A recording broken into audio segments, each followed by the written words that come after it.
दोस्तों, आज हम आपको धान में कल्ले फूटने में मदद करने वाली विधि के बारे में बताने वाले हैं। इसका आप उपयोग करते हैं तो धान की फसल में कल्ले भी ज़्यादा निकलेंगे और फसल का उत्पादन भी अच्छा होगा। तो आइए जानते हैं वह 4 विधि कौन-कौन सी हैं जिसकी मदद से आप अच्छा उत्पादन ले सकते हैं। हेलो दोस्तों, मैं हूं अजय और आप सभी का क्रिएटिव फार्मिंग चैनल पर स्वागत है। दोस्तों, अगर आपने अभी तक हमारे चैनल को सब्सक्राइब नहीं किया है, तो चैनल को सब्सक्राइब कर लें। जैसा कि दोस्तों अभी धान की रोपाई का समय चल रहा है, कहीं-कहीं रोपाई हो भी चुकी है। यह विधि आपको रोपाई के 20 से 30 दिन के अंदर ही करना होता है। 30-35 दिन के बाद अगर करते हैं तो उतना कारगर ये नहीं होता। जैसे आप धान की नर्सरी जब 20 से 25 दिन बाद हो जाती है, तब उसको रोपाई करते हैं। रोपाई करने के 40 से 60 दिन तक धान की बढ़वार होती है। धान रोपाई के 20 से 40 दिन के कल्ले फूटने का सही समय होता है और इसी समय हमें सही से देख-रेख करने की आवश्यकता होती है। आइए जानते हैं वह कौन-सी विधि है। पहला है सही और समय पर पोषक तत्व देना, यानी सही न्यूट्रिएंट्स देना। धान के कल्ले फूटने में यूरिया और जिंक के बहुत ही आवश्यक होते हैं। यूरिया पौधों की ग्रोथ को बढ़ाता है क्योंकि धान का पौधा रोपाई के 40 से 60 दिन तक ग्रोथ करता है। इस स्थिति में नाइट्रोजन काफ़ी इम्पोर्टेंट रखती है। नाइट्रोजन और जिंक आपको रोपाई से 20 से 25 दिन के अंदर दे देना है, जिससे फसलों में फुटाव होने पर मदद मिलती है। दूसरा आता है खेतों को सूखा रखना। जी हाँ दोस्तों, खेतों को सूखा रखना। जैसे आप धान की रोपाई कर लेते हैं, तो उसके 8 से 10 दिन बाद खेतों को सूखा रखना है। इतना भी सूखा नहीं रखना है कि मिट्टी फट जाए। खेतों में इतनी नमी होनी चाहिए जिससे आप उँगली रखने में आसानी से दब सके।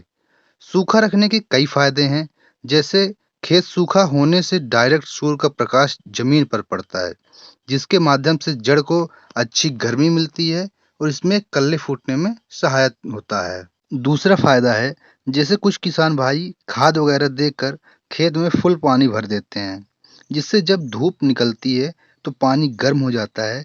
इस गर्म पानी में जो नए कल्ले निकलते हैं, ज़्यादातर वह नष्ट हो जाते हैं। आप इसमें ऐसा कर सकते हैं, जैसे रात में पानी भर दें और सुबह पानी को खेत से निकाल दें।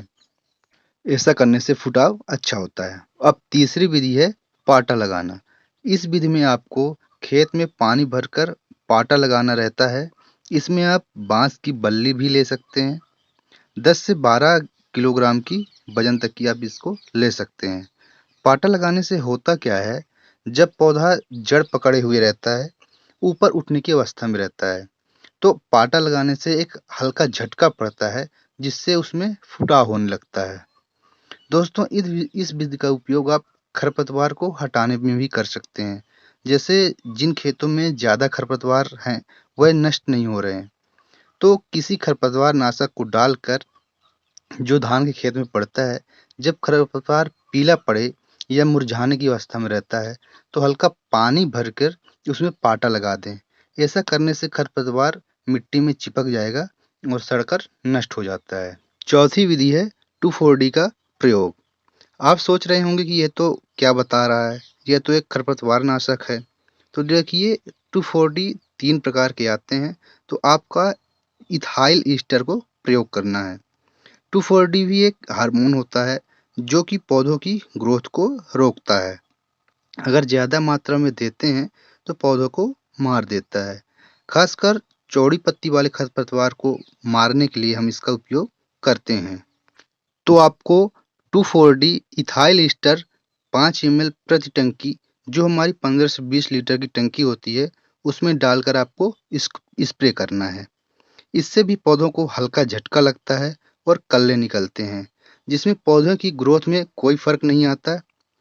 जैसे कि हमने 4 जुगाड़ बताया, जिसकी मदद से आप अपनी फसल पर ज़्यादा कल्ले ले सकते हैं। आशा करता हूँ आज की यह जानकारी आपके काम आई हो। वीडियो पसंद आया हो तो लाइक करें और अपने दोस्तों के साथ शेयर करें। मिलते हैं अगले वीडियो पर एक नई जानकारी के साथ।